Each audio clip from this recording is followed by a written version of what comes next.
सीखी। प्रभु यीशु के नाम में प्रभु के पवित्र वचन सुनने के लिए आप सबका बहुत बहुत स्वागत है। हालेलुया। और आज का जब संदेश आप सुनते हैं और इसको अपना जीवन में ग्रहण करके जब लागू करते हैं तो परमेश्वर आपको बहुत आशीष दे। आमीन। और आप दूसरों को भी आशीषों का कारण बने, आपके जीवन में बड़ी बड़ी गवाहियां हों और प्रभु को महिमा मिले। हालेलुया। सो आज के इस पवित्र संदेश के लिए और आपके दिए हुए समय के लिए हम दिल से परमेश्वर का धन्यवाद करते हैं। और भजन संहिता 107 जब हम देखते हैं इस पवित्र वचन को और सुनते समझते हैं तो परमेश्वर जो मनुष्यों का परमेश्वर है, सनातन का परमेश्वर यहोवा जो मनुष्यों को बनाने वाला परमेश्वर है, जो परमेश्वर प्रभु यीशु मसीह का पिता है, जो सनातन का परमेश्वर यहोवा स्वर्ग और पृथ्वी का मालिक है, जो परमेश्वर सब कुछ को रचने वाला सृजनहार बनाने वाला है, वो हम मनुष्यों से क्या चाहता है। हालेलुया। तो वो परमेश्वर हम मनुष्यों से क्या चाहता है और उस परमेश्वर का इकलौता पुत्र जो मानव जाति का उद्धार करता है, वो प्रभु यीशु हम मनुष्यों से क्या चाहता है। हालेलुया। तो परमेश्वर का वचन हमें सिखाता, समझाता और बताता है। इसलिए पवित्र बाइबल हमें पढ़ना और सुनना बहुत जरूरी है। हालेलुया। पवित्र बाइबल पढ़ना सुनना हमें बहुत जरूरी है, क्योंकि परमेश्वर के मुख से निकला पवित्र वचन जो जीवन का जल और जीवन की रोटी है, वही पवित्र बाइबल से हमको मिलती है। हालेलुया। तो सनातन के परमेश्वर यहोवा की मनुष्य के प्रति इच्छा है कि मनुष्य उद्धार पाए। हालेलुया। तो परमेश्वर की इच्छा है कि मनुष्य उद्धार पाए। परमेश्वर के इकलौते पुत्र हमारे मुक्तिदाता प्रभु यीशु की भी इच्छा है कि मनुष्य उद्धार पाए। ग्रेस ब्लेसिंग चर्च की भी मुहिम है कि उद्धार सब तक। हालेलुया। तो सवाल ये है कि उद्धार के बारे में क्या है, उद्धार का मतलब क्या है। उद्धार का मतलब है जिसने उद्धार पाया वो पाप से आजाद हो गया। हालेलुया। हम मनुष्य के लिए उद्धार पाने के लिए क्या जरूरी है। पवित्र शास्त्र बाइबल में बहुत कुछ है। ये एक इतना बड़ा समुद्र है कि इसको पूरा जीवन लग जाएगा, लेकिन फिर भी पूरा समझ में नहीं आएगा, क्योंकि उस परमेश्वर ने जमीन पे एक जो जल का समुद्र बनाया है, आज तक मनुष्य उसका उरियार और परियार यानी लंबाई, चौड़ाई, गहराई नहीं समझ पाया। तो ये तो स्वर्ग और पृथ्वी का समुद्र है। हालेलुया। इसमें परमेश्वर ने अपने दोनों घर के बारे में, स्वर्ग और पृथ्वी के बारे में दिया है। सोचो ये समुद्र कितना बड़ा है। पूरा जीवन भी हम इसको पढ़ते रहेंगे, सुनते रहेंगे, समझते रहेंगे, लेकिन फिर भी पूरा हम खाने में असमर्थ हैं। ये बहुत बड़ा समुद्र है। हालेलुया। सो परमेश्वर का इच्छा है कि उसका बनाया हुआ हर मनुष्य उद्धार पाए, और यीशु का इच्छा है कि मानव जाति का उद्धार हो। ग्रेस ब्लेसिंग चर्च की भी मुहिम है उद्धार सब तक। उद्धार आपको चाहिए, उद्धार मुझको चाहिए, उद्धार सारे संसार के मानव जाति को चाहिए। ये उद्धार क्या है, उद्धार सबको क्यों चाहिए, उद्धार सबको कैसे मिलेगा। बहुत सारी बातों में से अगर हम दो चीजों को परमेश्वर की महिमा के लिए जानने का प्रयास करें थोड़ा सा समय के अनुसार, उद्धार केवल उसको मिलेगा जो पाप से तो घृणा करेगा परंतु पापियों से प्रेम करेगा। हालेलुया। उद्धार उसका होगा जो पाप से तो नफरत करेगा पर पापियों से मोहब्बत करेगा। उद्धार उसका होगा जो पाप से तो रिश्ता तोड़ेगा और पापियों से रिश्ता बेहतर बनाएगा।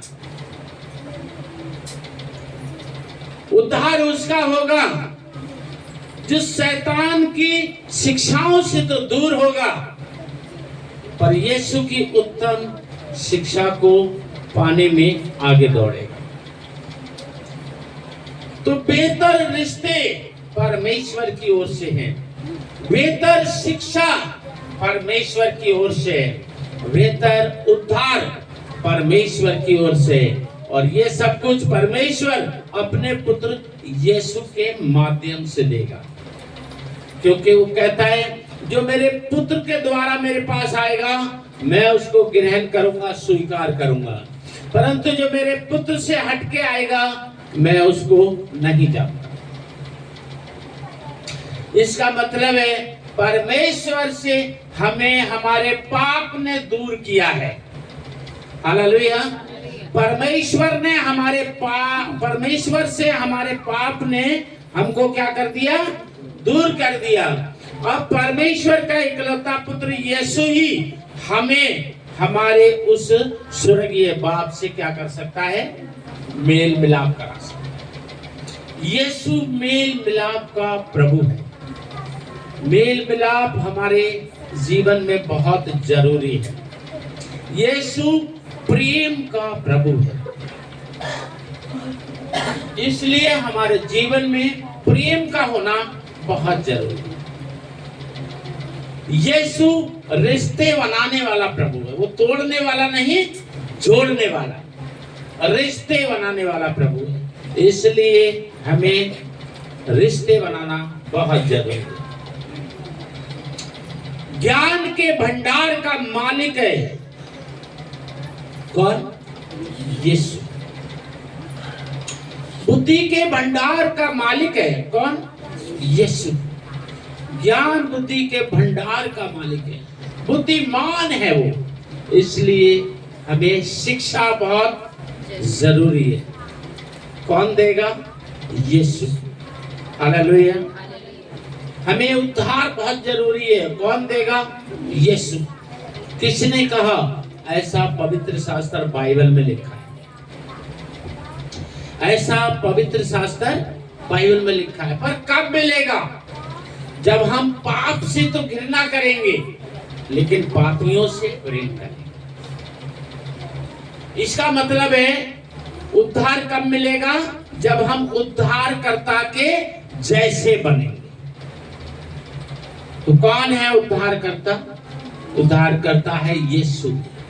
वो पाप से तो घृणा करता है, वो पाप से तो नफरत करता है, परंतु वो पापियों को गले लगाता है। वो पापियों के घर जाता है, वो पापियों को अपने घर बुलाता है, वो पापियों को गले लगाता है, वो पापियों के साथ बैठता है, उठता है, खाता है और पीता है, और वो पापियों के पापों को क्षमा करता है। यही तो पापियों का उद्धार होता है। जिसको उसने क्षमा कर दिया समझ लो उसका उद्धार। उद्धार पाने के लिए क्या करें और उद्धार पाए हुए लोग क्या करें? उद्धार किसके लिए है? सबके लिए। उद्धार सब तक। हालेलुया। सारे संसार के मानव जाति के लिए उद्धार है। तो उद्धार पाए हुए लोग क्या करें और उद्धार पाने के लिए लोग क्या करें? तो भजन संहिता 107 पहली आयत, यहोवा का धन्यवाद करें क्योंकि वह भला है और उसकी करुणा सदा की है। उद्धार पाने के लिए अपने बनाने वाले ईश्वर का धन्यवाद करो। उद्धार पाने के लिए अपने बनाने वाले ईश्वर का धन्यवाद करो। वो सनातन का परमेश्वर यहोवा जिसने अपना इकलौता पुत्र मरियम के द्वारा हम मनुष्यों के लिए मनुष्य रूप में क्रूस पे कुर्बान होने के लिए भेज दिया, उसका धन्यवाद करो। जिसकी आज्ञा का उल्लंघन करने के बाद भी अपने पुत्र में होकर उसने नाश होने से बचाया, उसका धन्यवाद कर। जिसकी बात नहीं मानी फिर भी उसने अपने पुत्र यीशु में होकर हमें अपना लिया, उसका धन्यवाद कर। जिसने हमें और आपको बनाया है उसका धन्यवाद करना चाहिए। जिसने हर मनुष्य को बनाया, मनुष्य को उसी का धन्यवाद करना चाहिए। आज लोग खुद मनुष्य अपने हाथ से किसी चीज को बनाते हैं और उसी का धन्यवाद करते हैं, और मनुष्य को जिसने बनाया उसका मनुष्य धन्यवाद नहीं करता। ये क्या है? पाप है। हमें परमेश्वर ने बनाया तो हमें परमेश्वर का धन्यवाद करना चाहिए, और हम खुद ही एक चीज को अपने हाथ से, सोने से, चांदी से, तांबा से, पीतल से, लकड़ी से, कागज से, मिट्टी से, मोम से, अन्य प्रकार की वस्तुओं से अपने हाथ से सानते हैं, सजाते हैं, बनाते हैं, कलरफुल करते हैं, और फिर उसको घर में टांगते हैं, लगाते हैं, और फिर उसके आगे दंडवत करते हैं, सर झुकाते हैं, उसके आगे फूल, पत्ते, फल, मिठाई, जानवर, पक्षियों का बलिदान और कुर्बानी चढ़ाते हैं। क्या चाहिए परमेश्वर को? लोग पत्ते चढ़ाते हैं, पेड़ किसने बनाया? लोग फूल चढ़ाते हैं, पेड़ किसने बनाया? लोग फल चढ़ाते हैं, पेड़ किसने बनाया? लोग जानवर की भेंट, बलिदान, कुर्बानी देते हैं, जानवर को किसने बनाया? लोग पक्षियों की कुर्बानी, बलिदान, भेंट देते हैं, पक्षियों को किसने बनाया? इंसान, बहुत से तो इंसानों की भी बलि देते हैं, तो इंसान को किसने बनाया? इसका मतलब है कि तुम जो भी भेंट, कुर्बानी, बलिदान जो दे रहे हो वो किसको दे रहे हो? अगर तुम परमेश्वर को दे रहे हो तो इस सब चीज को बनाया किसने? परमेश्वर ने। तो फिर ये सब चीज है किसकी? परमेश्वर की। तो फिर आप कौन होते हैं उसको देने वाले?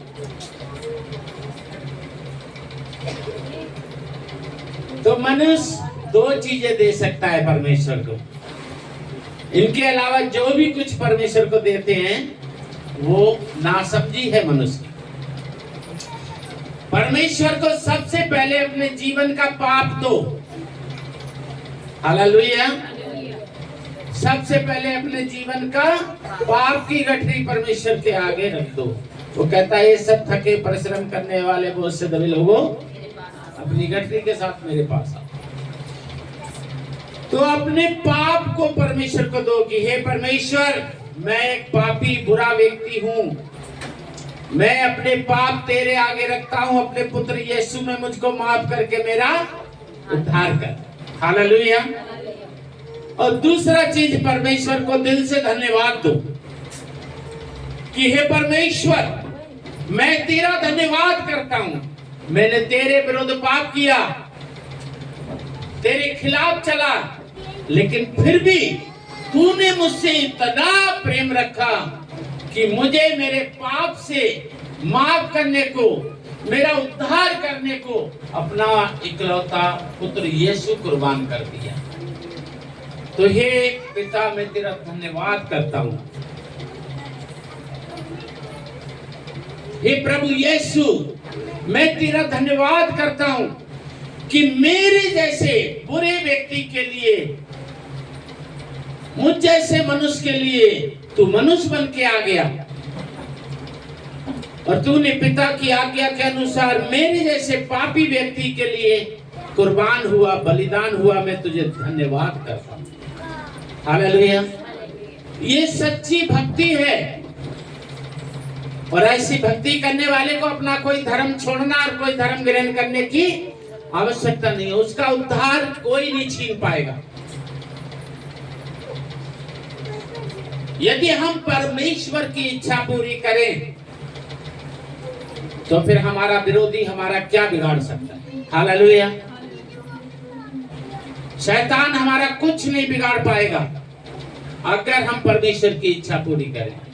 हमारे उद्धार को कोई नहीं छीन पाएगा अगर हम परमेश्वर की इच्छा पूरी करें। स्वर्ग जाने से हमें कोई नहीं रोक पाएगा अगर हम परमेश्वर की इच्छा पूरी करें। संसार में भी आनंद और शांति हमारी कोई नहीं छीन पाएगा अगर हम परमेश्वर की इच्छा पूरी करें।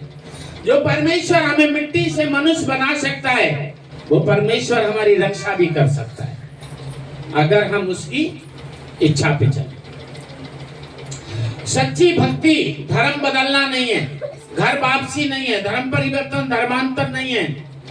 सच्ची भक्ति परमेश्वर की इच्छा को पूरा करना, परमेश्वर को खुश करना, परमेश्वर के आज्ञा अनुसार जीवन जीने का प्रयास करना और यीशु मसीह से प्रार्थना करना कि हे प्रभु मुझे पे इतना अनुग्रह कर कि मैं तेरी इच्छा अनुसार चल सकूं। आमीन, हालेलुया। ये सच्चा प्रसाद चढ़ावा है, बाकी सब कुछ बेकार है। दूसरी आयत, यहोवा के छुड़ाए हुए ऐसा ही कहें। जो उद्धार पा चुके हैं वो क्या करें? धन्यवाद करें। हालेलुया।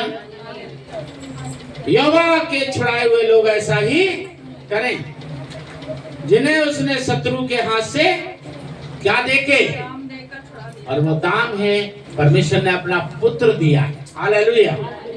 परमेश्वर ने जगत से ऐसा प्रेम रखा कि अपना इकलौता पुत्र दिया, ताकि जो कोई उसको ले वो नाश ना हो परंतु अनंत जीवन। कीमत में उसने अपना इकलौता पुत्र दिया है। यीशु ने कीमत में अपना कुर्बानी बलिदान दिया है।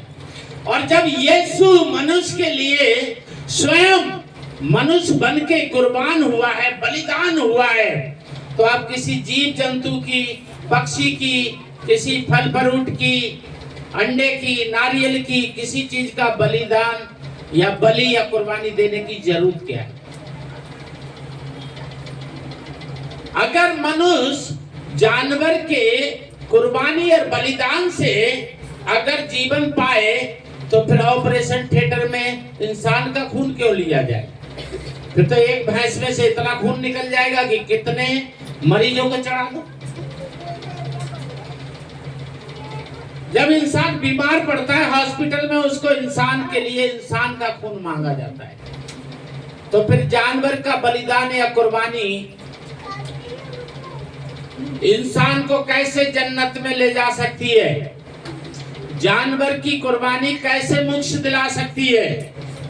जानवर की कुर्बानी कैसे उद्धार करा सकती है इंसान का? और अगर ऐसा हो सकता है तो बीमार मनुष्य के लिए फिर जानवर का खून चढ़ा के ऑपरेशन भी तो हो सकता है, परंतु नहीं होता। इंसान को इंसान का खून चाहिए, इसलिए परमेश्वर का पुत्र यीशु मसीह मनुष्य के बीच में मनुष्य के रूप में आया और उसने आके अपना बलिदान दिया। उसने कोड़े खाए कि मनुष्य चंगा हो जाए, उसने खून दिया कि मनुष्य का उद्धार हो जाए। हालेलुया। तो जब स्वयं प्रभु परमेश्वर ने अपने पुत्र यीशु को मनुष्य रूप में भेज के मनुष्यों के पापों की क्षमा के लिए, आत्मा के उद्धार के लिए, शरीर की चंगाई के लिए अपने पुत्र को 39 कोड़े खाने के लिए सौंप दिया, रक्त बहाने के लिए सौंप दिया और बलिदान होने के लिए क्रूस पे सौंप दिया। और उसके द्वारा जब सब कुछ हो चुका है, तो हम क्यों अपने हाथ की बनाई हुई किसी भी प्रतिमा के आगे सर झुकाएं? ये किसी धर्म से नहीं है। मूर्ति पूजा किसी धर्म से नहीं है। किसी भी, आप गुरु ग्रंथ पढ़ो, गीता पढ़ो, कुरान पढ़ो, बाइबल पढ़ो, इसके अलावा भी और कोई शास्त्र पढ़ो, किसी भी शास्त्र में अगर ये लिखा हो कि मूर्ति पूजा करने के द्वारा जन्नत है, या मूर्ति पूजा करने के द्वारा मोक्ष है, या मूर्ति पूजा करने के द्वारा उद्धार है, या मूर्ति पूजा करने के द्वारा स्वर्ग में प्रवेश करेगा मनुष्य, तो इस वीडियो में आप जरूर कमेंट करके बताना। और हमें हर एक शास्त्र पढ़ना चाहिए। हालेलुया। हमें कुरान भी पढ़ना चाहिए, गुरु ग्रंथ भी पढ़ना चाहिए, गीता भी पढ़ना चाहिए, बाइबल भी पढ़ना चाहिए। हमें सत्य को जानना चाहिए और सत्य के द्वारा स्वतंत्र होना चाहिए। हर एक पवित्र शास्त्र पढ़ना चाहिए ताकि हमें ये पता चले सत्य कहाँ है, और हमें सत्य को खोजना चाहिए, सत्य को पाना चाहिए, सत्य के पीछे चलना चाहिए, क्योंकि सत्य ही मनुष्य को स्वतंत्र करता है। Hallelujah, hallelujah. देखिए तीसरी आयत में कितनी उत्तम बात है। और उन्हें देश देश से पूर्व पश्चिम उत्तर दक्षिण से इकट्ठा किया है। हालेलुया। प्रभु जोड़ने वाला है, तोड़ने वाला नहीं है। इकट्ठा करने वाला है, अलग करने वाला नहीं है। अगर हम उद्धार पाए हुए हैं तो हम लोगों के साथ मेल मिलाप रखने वाले बने, किसी को अपने से दूर करने वाला ना बने। और मेल मिलाप उत्तम है और बैर खराब है। हम हमेशा लोगों के साथ प्रेम रखने वाले, मेल मिलाप रखने वाले बने। पाप से घृणा करो लेकिन पापियों से प्रेम रखो। हालेलुया। और तुम्हारा प्रभु परमेश्वर जैसा है तुम भी वैसे ही बनो, और फिर तुम्हारा उद्धार कोई नहीं छीन सकता। देखिए 4, वे जंगल में मरुभूमि के मार्ग पर भटकते फिरे और कोई बसा हुआ नगर न पाया। कोई नगर नहीं मिला। जंगल जंगल जंगल जंगल, सालों साल सालों साल, कई साल, बहुत साल भटकते रहे, लेकिन उन्हें दूर दूर तक कोई घर, गांव, शहर दिखाई नहीं दे रहा था। और उसके बाद क्या हुआ? 5, भूख और प्यास के मारे वे विकल हो गए, व्याकुल हो गए। भूख और प्यास के मारे जंगल जंगल, जंगली जंगल, कोई घर, गांव, नगर, शहर था ही नहीं। वहां कोई फल फ्रूट सब्जियां था ही नहीं, वहां खेती बाड़ी कुछ था ही नहीं। ऐसी जगह में भी परमेश्वर मनुष्य को जिंदा रखता है। वो परमेश्वर है, वो मनुष्य को बनाने वाला परमेश्वर ही जिंदा रख सकता है। मनुष्य जिसको अपने हाथ से बना के परमेश्वर कहता है, वो उसको जिंदा नहीं रख सकता। मनुष्य जिसको परमेश्वर बनाता है उसको खुद गाड़ी में रखता है, खुद घर में रखता है, उसको खुद नहलाता है, धुलाता है, खिलाता है, पिलाता है, पहनाता है, उड़ाता है, सब कुछ मनुष्य करता है। और मनुष्य को बनाने वाला परमेश्वर मनुष्य के लिए सब कुछ करता है। ये फर्क है। मनुष्य जिसको ईश्वर बनाता है उसके सारे कामकाज मनुष्य ही करता है, उसका श्रृंगार भी मनुष्य करता है। और मनुष्य को जिस ईश्वर ने बनाया है वो मनुष्य के लिए ईश्वर सब कुछ करता है। वो मनुष्य के लिए कहता है तुम अपने लिए चिंता मत करना कि पानी कहाँ से पियोगे, खाना कहाँ से खाओगे और कपड़ा कहाँ से पहनोगे। मनुष्य को खुद बनाए हुए ईश्वर की लिए दंडवत करना, पूजा करना पाप है। और मनुष्य को जिस परमेश्वर ने बनाया है उसका धन्यवाद करना, उसकी महिमा करना ही धार्मिकता है। और ये किसी धर्म से जुड़ा हुआ नहीं। मैं फिर कह रहा हूं कि कोई धर्म छोड़ने, कोई धर्म ग्रहण करने की आवश्यकता नहीं है। और कुरान भी पढ़ना चाहिए, गीता भी पढ़ना चाहिए, गुरु ग्रंथ भी पढ़ना चाहिए, बाइबल भी पढ़ना चाहिए। किस लिए पढ़ना चाहिए? सत्य की खोज के लिए। और जहां सत्य मिल जाए वहां ठहरना चाहिए। और बाइबल में लिखा है सूरज के नीचे मनुष्यों के बीच में परमेश्वर के पुत्र के अलावा कोई उद्धार करने वाला नहीं। हालेलुया। किसी धर्म के विरोध में नहीं बोलना चाहिए, किसी धर्म से, किसी धर्म गुरु से बैर नहीं रखना चाहिए, पर असत्य पे नहीं चलना चाहिए। सत्य पे चलो, पापियों से प्रेम रखो परंतु पाप से बैर रखो। पापियों से प्रेम रखो पर पाप से बैर रखो।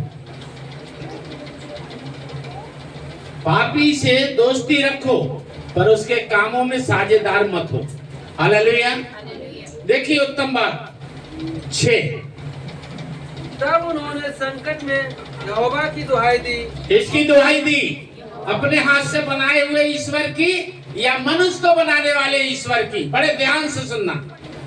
तब उन्होंने संकट में यहोवा की दुहाई दी और उसने उनको सकेती से छुड़ाया।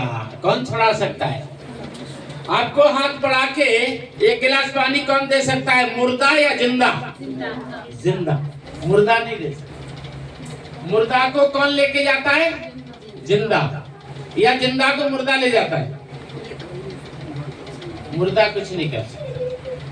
तो मनुष्य का हाथ का बनाया हुआ ईश्वर मनुष्य को कुछ नहीं कर सकता, लेकिन मनुष्य को बनाने वाला ईश्वर मनुष्य को सब कुछ कर सकता है। ये किसी धर्म से नहीं है। ये संदेश का मतलब किसी धर्म को नीचा ऊंचा करने का मतलब नहीं। काफी लोग यीशु मसीह से बैर रखते हैं, काफी लोग बाइबल को जलाते फाड़ते हैं, काफी लोग चर्च को तोड़ते हैं, काफी लोग विश्वासियों को, पास्टर को सताते हैं, यीशु मसीह को बुरा भला बोलते हैं। क्या कहते हैं? क्या कहते हैं? ये लोग हमारी मूर्तियों के खिलाफ बोलते हैं। सच में अगर ये संसारिक रीति से मैं बोलूं, पवित्र शास्त्र बाइबल धर्म का कहीं भी जिक्र नहीं करता। पवित्र शास्त्र बाइबल में कहीं हिंदू, मुस्लिम, सिख, ईसाई नहीं लिखा है। लेकिन अगर मूर्ति पूजा की बात कही जाए तो सचमुच हिंदू धर्म में कितने % लोग हैं जो मूर्ति पूजा करते हैं? आप किसी भी कथावाचक का संदेश सुन लो, कथा सुन लो, कभी नहीं कहेंगे कि मूर्ति पूजा करो। रामायण में कहीं नहीं मिलेगा कि मूर्ति पूजा करो। गीता में कहीं नहीं मिलेगा मूर्ति पूजा करो। कोई संत महात्मा धर्म गुरु नहीं कहता कि मूर्ति पूजा करो। सब एक ही बात कहते हैं, ईश्वर की इच्छा को पूरा करो। तो ईश्वर कौन? जिसने मनुष्य को बनाया या जिसको मनुष्य बनाए? है ना? हिंदू धर्म में अगर देखोगे तो मुश्किल से 20% लोग हैं जो मूर्ति पूजा करते हैं। मुश्किल से 20%। कितने धर्म गुरु हैं, ठीक है, वो साफ साफ कहते हैं कि मूर्ति पूजा वर्जित है। शास्त्र में भी साफ साफ है कि मूर्ति पूजा वर्जित है।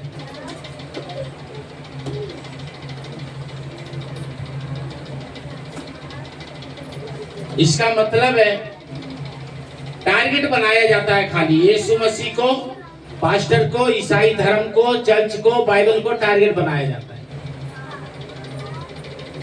यीशु मसीह के लोग, यीशु मसीह पे विश्वास करने वाले कभी रोडों पे झल्लूस नहीं निकालते मिलेंगे, किसी को लाठी डंडा मार के हालेलुया नहीं बुलवाते मिलेंगे।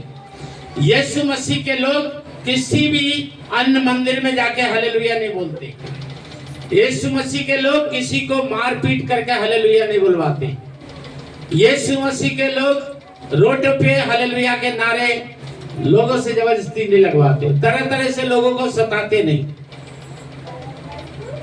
क्योंकि यीशु मसीह के लोग जानते हैं कि बाइबल का वचन बहुत पवित्र है, हर जगह नहीं बोया जाता है। लेकिन दूसरे लोगों को देखोगे चर्चों के अंदर ही आके, चर्चों के बाहर भी, रोडों पे भी, पार्कों में भी, कहीं भी लोगों से जबरदस्ती मार के पीट के नारे लगवाते हैं। ये भक्ति नहीं है, ये भक्ति नहीं है। ये मनुष्य को बनाने वाला ईश्वर नहीं सिखाता, ये वही सिखाता है जो ईश्वर बनाता है, यानी मनुष्य सिखाता है। ये सारी बुरी सोच मनुष्य के अंदर पाए जाते हैं। परमेश्वर तो बुरे सोच को मिटाता है, हालेलुया, मिटाता है। देखिए 7, और उनको ठीक मार्ग पर चलाया ताकि वे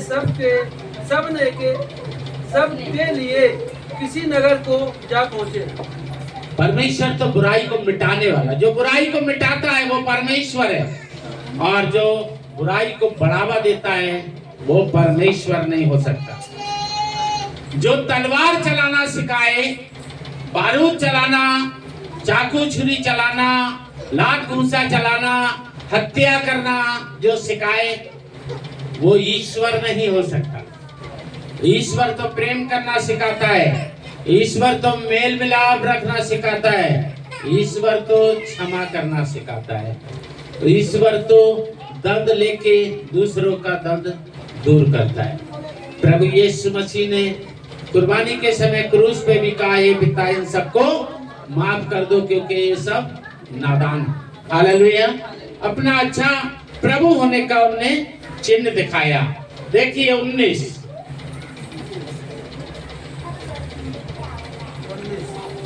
ताकि वे संकट में यहोवा की दुहाई देते हैं और वे सकेती से उनका उद्धार। ताकि तभी तो कहते हैं अपनी अपनी बाइबल लेके आए थे। हाँ पढ़िए 19। तब वे संकट में यहोवा की दुहाई देते हैं और वह सकेती से उनका उद्धार करता है। हालेलुया। कौन उद्धार करता है?